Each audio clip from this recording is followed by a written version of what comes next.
Biz bugün maayet bizga tushgan degan his tuyg'ulan qo'ydigan oyatimiz qaysi desanglar, dal biz bugungi kunda duch kelayotgan bir xavfdan, bir xatardan bizni qutuldiradigan oyat. Bizdagi eng qimmatli eng kuchlarni bizni ilishga tirishayotgan kishilarga qanday taqobil turishni o'rgatadigan bir oyat. İmanı saqlashda, dini himoya qilishda ana shu kishilar qutuq qozong'uvchilar deydi. Qaysi kishilar? Bir millatda mush 3 ish bo'ladi ekan, mana ma millat islomdan inib ketmaydi, ma jamiyat islomdan suvib ketmaydi. Shuning uchun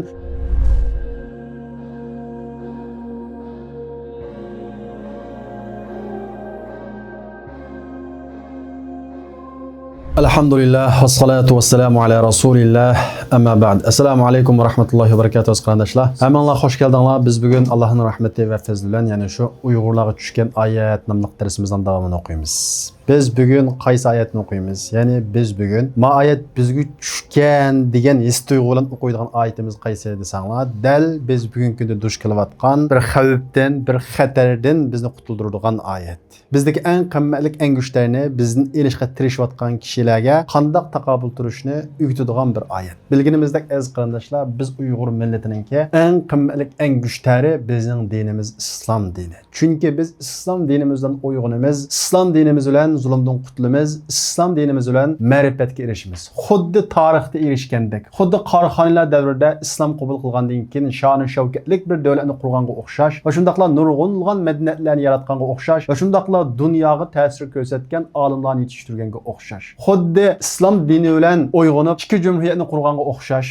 Xuddi islom dini bilan o zulm ostiga mahkum bo'lgandan keyinmi o zulm qarshi nurg'unlagan harakatlarni ilib borganga o'xshash biz islom dini bilan tirik turamiz, jonliq turamiz, o'zimizni yo'qotib qo'ymaymiz, zulmdan qutulamiz. Bizning islom dinimiz chiqishi bilan. Bu sebepten din düşmanları, zalimler bizden bu qimmatli eng kuchlarni, bizning bu ruhiy kuchimizni, irodamizni elish uchun dindan yandırışqa turli vositalarni qo'llanadi. Turli tashviqotlarni bizga yog'diradi. Biz o tashviqotlarga aldansak, uning o hiyla-mekirlarini tushunmasak, o'zimizning qo'ldagi bu qimmatli eng kuchlarni yo'qotib qo'ysak, biz ilgari darsimizda o'tganimizdek yo'qolib ketamiz. Bizga hürlük, erkinlik nisb bo'lmaydi, vatanimizni azod qilish nisb bo'lmaydi. Shuning uchun bugungi kunda men millatimga xizmat qilay degan odam iymonda mustahkam turishi kerak va shundaqla Uyg'ur xalqini dinni mustahkam turg'izadigan ishlarda hassa qo'shish kerak. Qaraydigan bo'lsak, vatanimizda din dushmanlari bo'lgan u zolimlar bizning qaysi tarafimizga eng ko'p hujum qilyotidi? Dinimizga. Chunki dinimiz bizni o'yg'atgan bo'lg'achqa. Vatan sirtidami bizni yeb ketishni o'ylayotgan millatlar, xalqlar va boshqa ozg'un dinli kishilar bizning qaysi tarafimizga hujum qilyotidi? Bizning dinimizga.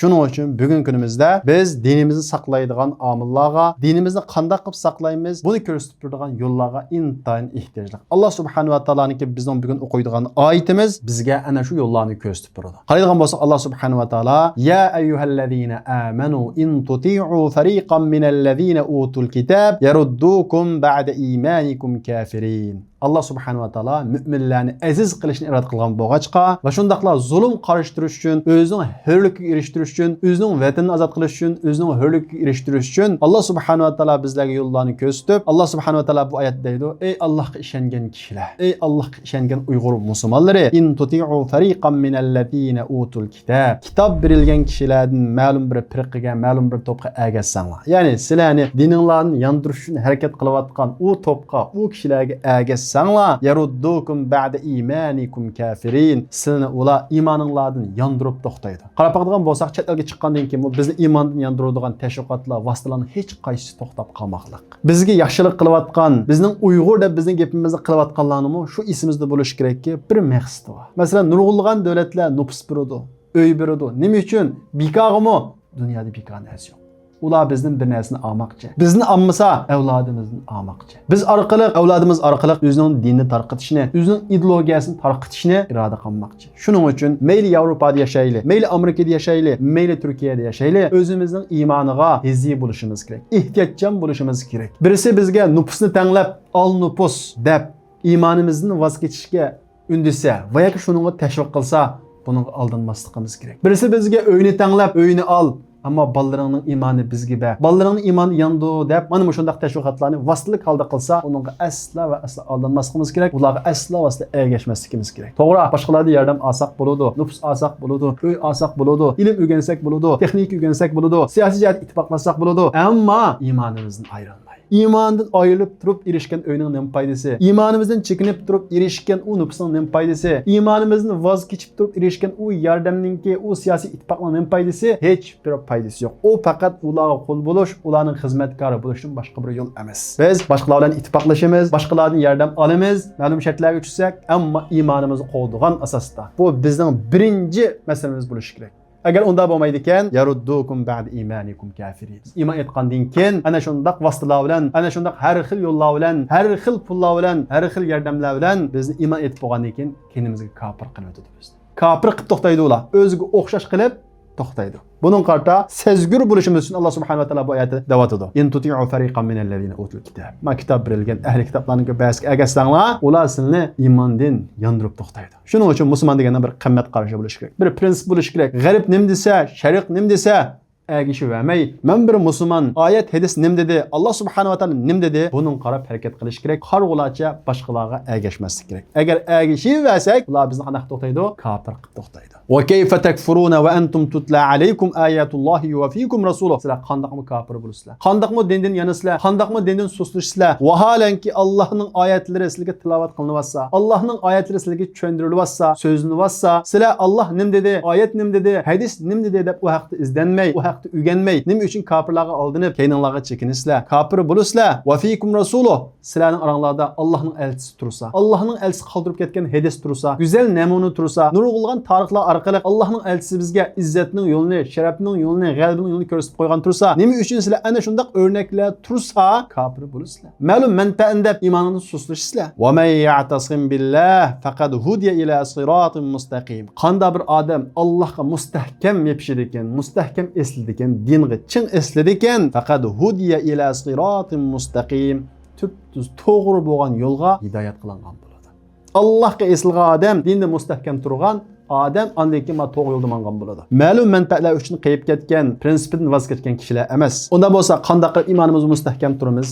Dinimizda chin tura olaymiz, ularning tashviqotlariga aldanmay tura olaymiz. Alloh subhanahu va taolo uning yo'llarini oyatning davomida ko'rsatib qo'ydi. Alloh taolo ya ayyuhallazina amanu taqulloha haqqa tuqatihi va la tamutunna illa va antum muslimun. Ey Allohga ishongan kishilar, iymondan ansirayotgan kishilar, kufr bo'lib ketamanmi, dindan suslashib ketamanmi, qanday qilsam iymonimni saqlay olayman deb ansirayotgan kishilar, ittaqulloha haqqa tuqatihi. Sizlar Allohdan haqiqiy ravishda qo'rqinglar. Haqiqiy ravishda taqvodorlikni qo'lga keltiringlar. Allah subhanahu wa taala bu oyatda iymonni saqlashning birinchi yo'lini ko'rsatib qo'ydi. U qaysi ekan? Haqiqiy taqvodorlik.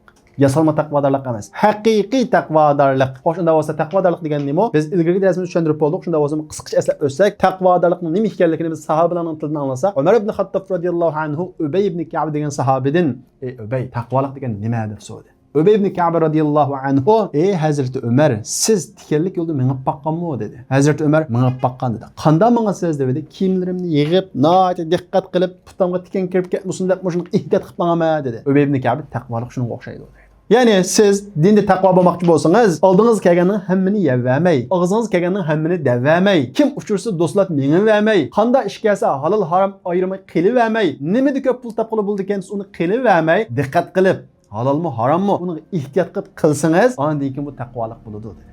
Demak, diniy sezgurligimiz mana bu taqvolik. Ubay ibn Ka'bning tushundirishi qaragan vaqtimizda. Demak, biz dinda mustahkam turaylik deydi ekanmiz, ma sezgurligimizni yo'qotib qo'ymasligimiz kerak. Bir ishni ziyon tatgan vaqtida, "Ajab men harom ish qildimmi?" deb ondan keyin uning fatvosini izlab emas, musulmon eng avval bir ishni qilishdan va yeyishni ilgari uni surishni qilib o'tib, ondan keyin uni qiladi va uni yeydi. Mana shu sezgurligimizni yo'qotmagan vaqtimizda biz taqvolikni qo'lga keltirgan bo'lamiz. Undan boshqa Hazrati Ali radhiyallohu anhu taqvolikni tushuntirib, taqvolik degan nima deganda, taqvolik deganimiz cho'ng gunohdan qo'l uzish, kichik gunohlardan yiroq turish, mana bu taqvolik. Ondan boshqa Ibn Mas'ud radhiyallohu anhu taqvolikni tushuntirib, taqvolik degan davomli Allohni eslab turish. Alloh bor, menga rizq beryotidi, meni nafaslantiryotidi, mening putqulamni joyida harakatlantiryotidi deb Allohni unutmaslik, eslab turish. Va shundaqla shukr qilish, tuzkorlik qilmaslik va shundaqla Allohga itoat qilish. Alloh taolo nima degan bo'lsa, Alloh debdi degan yerda to'xtash, Alloh buyurgan ishlarni qilish. Demak, bizning iymonimizni saqlashning birinchi yo'li qaysi?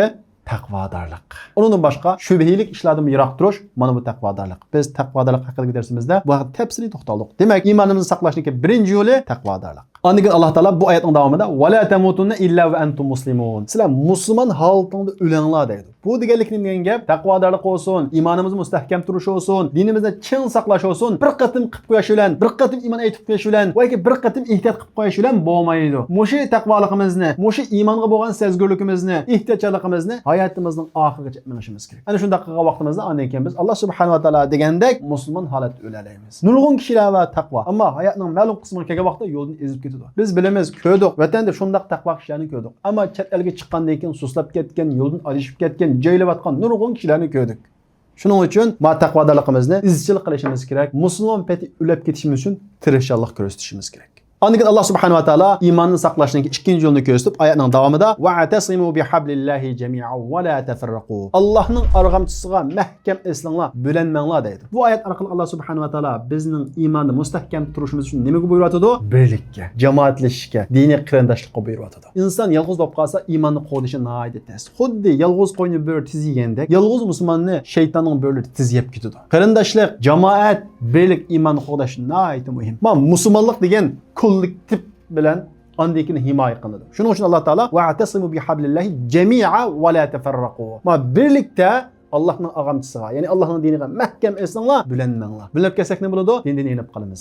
Suslashib qolamiz. Din dushmanlarining tashviqotiga aldinib qolamiz. Shuning uchun jamoatdan, birlikdan aslo va aslo ayrilmaslik kerak. Masalan, Yevropadagi qarindoshlarimiz birga kelgancha birga kelish kerak. Masalan, ba'zi davlatlarda qarindoshlarimiz Uyg'ur o'yi qilib, Uyg'ur mast qilib yig'ilyotadi. Bu ana shu iymonni saqlashning yo'li. Bu mana shu oyatga amal qilganlik. Bu ana shularning Yevropa turib qilgan bir jihad. Bu shaksiz bir jihad. Ana shunday bir yurtda Uyg'ur mast qilish, Uyg'ur o'yi qilish, birga yig'ilib, jamoatlashish, musulmonlar birga kelib namoz o'qish, namoz o'qish, juma namoz o'qish bu buyuk bir ibodat bu. Shuning uchun Yevropadagi qarindoshlarimiz buni aslo va aslo sal qilmaslik kerak. Bunday ishlarga aktiv ovoz qo'shish kerak. Undan boshqa Amerikada masalan Uyg'ur masjid qurildi. Bu iymonni saqlash uchun qilgan nihoyat cho'ng bir xizmat. Shuning uchun bunday ishlarga har bir musulmon aktiv qatnashishi kerak. Agar iymonini saqlasam bo'ladi, farzandimning iymonini saqlasam bo'ladi, iymon ittiqodlik kelsam bo'ladi, ma dunyodan deydi ekanmiz. Bunday faoliyatlarga, bunday ishlarga aktiv bo'lishimiz kerak. Bo'la olsak beshida bo'lishimiz kerak. Vazkuru ni'matallohi alaykum iz kuntum a'da'an fa'alafa bayna qulubikum. Sizlar Allohning ne'matini aslan sizga bergan. O'ylab qaraydigan bo'lsak, Alloh subhanahu va taolo bizga ajoyib ne'matlarni berdi. Vatanda bir mas'alishni nurg'unlagan pora berishga to'g'ri keladi. Hozircha chiqyapti mas'alani. Shundaqo nurg'unlagan ishlarni qilolmaydik. Endi Alloh subhanahu va taolo bizga katta ne'mat beryapti. Massasak salalaydigan, Uyg'ur markaz sasak salalaydigan, so'zsak so'zlaydigan, yeni kitob o'qisak o'qiy oladigan mana bu shunday ne'matlarni berdi. Bundan foydalanishimiz kerak. Dinimizni qo'llash uchun bundan foydalanishimiz kerak. Alloh subhanahu va taolo iz kuntum a'da'an fa'alafa bayna qulubikum fa asbahtum bi ni'matihi ikhwana. O'z vaqtida sizlar bir-biringizga dushman edinglar. Ya'ni sahobalar iymon kelishdan ilgari jahiliyat vaqtida dushman edi. Iymon sus vaqtida iymonni xato tushunib qolgan vaqtda, islomni xato tushunib qolgan vaqtda bizmi oq taqliq, qora taqliq bo'lgan. Biz islomni to'g'ri tushunsak, to'g'ri shaklda amal qilsak, islom bizni qarindosh qiladi, jamoat qiladi, bir qiladi. Va kuntum ala shafa hufratin minan nar fa anqadhakum minha. Sizlar do'zax o'rikining girvikida edinglar. Alloh subhanahu va taolo bu do'zaxning girvikidan bizni nima orqali qutuldirdi? Iymon orqali qutuldirdi. Bu ne'matni tunishimiz kerak. Kazalika yubayyinullohu lakum ayatihi la'allakum tahtadun. Alloh subhanahu va taolo sizlarga oyatini ana shundaq bayon qiladi. Nimishqa? Sening yo'l tepishinglar uchun, hidoyat tepishinglar uchun, to'g'ri yo'l tepishinglar uchun. Demak, Alloh subhanahu va taolo bu oyatda iymonni saqlashning ikkinchi yo'li bo'lgan qarindoshlik, birlik, jamoatga ishorat qiladi. Uchinchi yo'lab iymonimizni saqlashni nima qilishimiz kerak? Alloh subhanahu va taolo oyatning davomida "Wal takum minkum ummatun yad'una ilal khayr va ya'muruna bil ma'ruf va yanhauna 'anil munkar va ulaika humul muflihun." Iymonimni saqlay, dinimda mustahkam turay, xristian bo'lib ketmay, yahudi bo'lib ketmay, ateist bo'lib ketmay, dinsiz bo'lib ketmay degan xiyolinglar bo'lsa, sizlarning oranglardan yaxshilikka chaqiradigan, ma'ruf ishlarga buyuradigan, yomon ishlardan to'sadigan bir bo'lak kishilar bo'lsin. Ma jamiyatda da'vatchilar bo'lmasa, da'vat qiladigan kishilar bo'lmasa, sizlar dinsizlashib ketasizlar, kofir bo'lib ketasizlar deganga ishorat qiladi bu oyat. Demak, ma bir jamiyatda da'vat qiladiganlar, tabliq qiladiganlar, ularga to'g'ri tushuntiradiganlar bo'lmaydi ekan, ma ahvolimiz xatar. Afsuski ba'zi bir kishilar, ba'zi bir yig'ilishlarda mas'ulda tabliq qilsak bo'lmaydi deydi ekan. Ma bizni halokatga olib boradi qarindoshlar. Da'vat, tabliq insonning qalbini yumshitadi. Dars tinshash bu insonning iymonini kuchlantiradi. Chunki inson quloqdan beslanadi, quloqdan uzuq oladi. Inson da'vat tingishgandan keyin va kitob o'qigandan keyin ondan keyin iymonda mustahkam turadigan gap. Uyg'urcha tingishayli. Uyg'urcha azimisi Türkçe tingishayli. Türkçe azimisi ingliz tingishayli bilsak. Ingliz azimisi arabcha tingishayli. Ish qilib dars tingish asla va asla sal qaramaydi. Bu bilimiz degan bilan anglab turish, eslatib turish nihoyat muhim bu. Çünkü Kur'an-ı Kerim'de nurgun ayetler tekrar düşürülük. Çünkü Allah subhanahu wa ta'ala Kur'an-ı Kerim'de fezekkir, esletkin dedi. Çünkü insan degen unutmak neyse. Esletip duruş gerek, anlap duruş gerek. Bu insanın kalbi degen ölüp çürüp duruyordu. Başka gapni anlayıverse, dinsizlerin teşvikatını anlayıverse, imanın yak kitaplarını okuverse, insanın kalbi tiyip gidiyordu. Bana sel qaramaydi. Shuning uchun iymonda mustahkam turishning yo'li da'vat anglash. Da'vat ishlariga nihoyat ahamiyat berish. Biz shuni ko'rdikki, o'zi Makka haramida yashaganlik uchun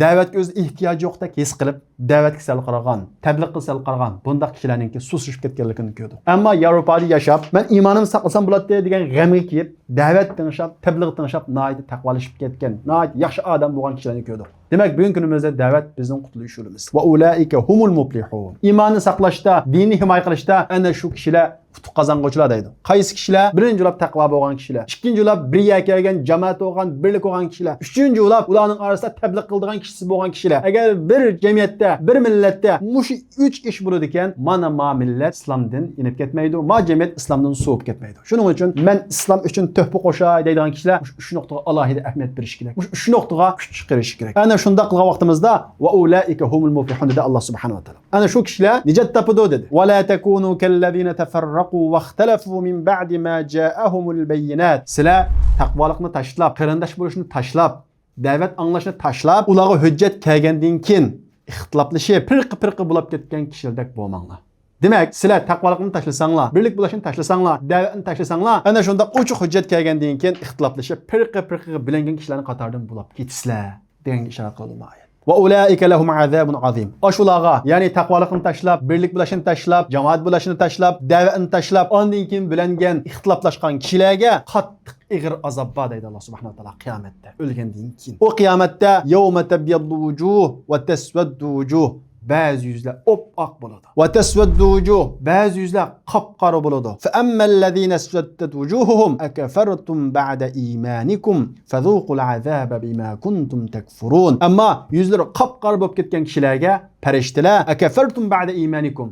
Sizlar iman etgandan keyin, bir musulmon jamiyatda yashab bo'lgandan keyin, ota-onalar sizlarni ana shunday iman e'tiqodlik cho'ng qilib bo'lgandan keyin, ya'ni ba'zi bir manfaatlarga oldinib, ba'zi bir havasning keyniga kirib, ko'ngil xohishining keyniga kirib, iymoningizda mustahkam turmay, tirikchilik ko'rsatmay, kofir bo'lib ketdinglarmi? Fazuqul azaba bima kuntum takburun. Sizlar kofir bo'lib ketganliginglar uchun ma azobni tetinglar deydi. Deb Alloh subhanahu va taolo bu oyatda ana shunday yuqori ishlarga sal qarasak, bizning ixtiloflashadiganligimiz, pirqi-pirqilarga bo'linib ketadiganligimiz, ondan keyin qiyomat bo'lsa, qor yuz bo'lib Allohning detlik azobi qoldiganligimiz, farishtalarning bo'lsa, sizlar mana shunda iymon etgandan keyin tashviqotlarga oldinib, manfaatlarga oldinib, kofir bo'lganliginglar uchun shunday azobni tetinglar deydiganligini Alloh subhanahu va taolo bu oyatda xabar berdi. Va ammallazina biyaddat wujuhuhum, amma yuzlar oq bo'lgan kishilar bo'lsa, fa fi rahmatillah.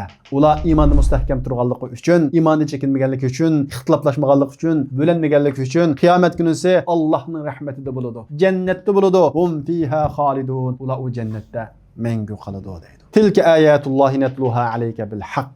Ey Muhammad, ma Allohning oyati ma. Sana haqiqat bilan tilovat qilib beramiz. Bu Allohning oyatiki, sizni qutuldiradi, sizni zulmdan qutuldiradi, sizni g'aflat uyqusidan uyg'otadi, sizning dunyo va oxirat baxtinglar bo'lgan va Allohning oyati ma deydi Alloh subhanahu va taolo. Va mallohu yuridu zulman lil alamin. Alloh subhanahu va taolo jahon ahliga zulm qilishni xohlamaydi, zulm qilish iroda qilmaydi. Alloh subhanahu va taolo sizning o'zinglar zulm qilib, iymoningdan chekinib, kofirlab, qiyomat kuni azob tatib qolmasliginglar uchun ma oyatni oldin sizlarga nozil qildi, sizlarga tilovat qilib berdi. Alloh subhanahu va taoloning sizni do'zaxga silib, sizni azoblаш niyati yo'q, sizga zulm qilish niyati yo'q, ammo sizga mana shunday ochiq oyatlarni tushirib bersa, o'zinglarning qo'dash yo'lini ko'rsatsa, sizlar yana ishonmay iymondan chekinsanglar, bu vaqt kimga zulm qilgan bo'ladi? O'ziga zulm qilgan bo'ladi. Alloh subhanahu va taolo va mallohu yuridu zulman lil alamin. Jahon ahliga Alloh subhanahu va taolo zulm qilishni iroda qolmaydi. Haqiqat uchuq, iymondan saqlash yo'llari uchuq, kofirlarning hiyla mikri uchuq, ularning bizni nimani maqsad qilganligi aniq. Alloh subhanahu va taolo kofirlarning hiyla mikrini deb berdi. O'shundaqla munofiqlarning alomatlarini deb berdi. Endi biz mana o'shundaq oyatlarni o'qib, iymonimizga sal qarasak, o'zimizning qutulish yo'li bo'lgan islomga sal qarasak, oxirida biz dunyoda biz yana tatqish bo'lib qolamiz, oxiratda biz yana tatqish bo'lib qolamiz. Bu vaqtda biz o'zimizga o'zimiz zulm qilgan bo'lamiz. Demak, Alloh subhanahu va taolo bu oyatlarda bugungi kunda bizni iymondan yandirish uchun tirishayotgan kishilarningki bor ish ekanligi, ularningki bizni iymondan yandirmoqchi bo'ldi qilmaydiganligi, shundaqla bunda holatda bizning nima ish qilishimiz kerak ekanligini bu oyatlarda ko'rsatib qo'ydi. Alloh subhanahu va taolo bizlarni bu oyatlarga amal qilib iymonda mustahkam turgan nasib qilsin Alloh subhanahu va taolo. Alloh taolo degandek: "Va la tamutunna illa va antum muslimun." Musulmon peti o'lib ketgan nasib qilsin ey Alloh. Allohumma ya muqallibal qulub, thabbit qulubana ala dinik. Ey qalblarni o'rib chirg'uvchi Alloh subhanahu va taolo, qalbimizni iymonda mustahkam qilgin. Bizni iymon ustida qabz ruh qilgin ey Alloh. Haqiqat yo'ldan ayirmagin ey Alloh. Ma'lum manfaatlar tufayli qadimizning tepib ketishdan bizni saqlagin ey Alloh. Va axiru da'wana alhamdulillahi robbil alamin.